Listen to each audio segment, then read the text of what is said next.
మా మరిది కొడుకుది పెళ్ళి అయితే వెళ్ళిండు సారు.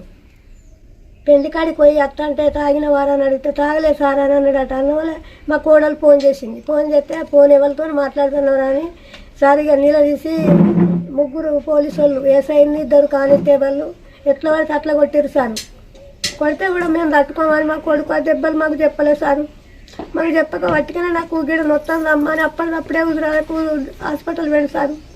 హాస్పిటల్ వేసి చూసుకుని వచ్చేదాకా ఈవిడ కూర్చుని నేర్చుకుంటే ఏమైందంటే ఏం లేదమ్మా అంటే కన్నకాడ 2 కన్నకాడ ఎందుకు నిలబడదంటే ఏం కాలే అన్నారు సారు. ఇక తెల్లారి చూస్తాలకు అన్ని దెబ్బలు ఉన్నాయి సారు.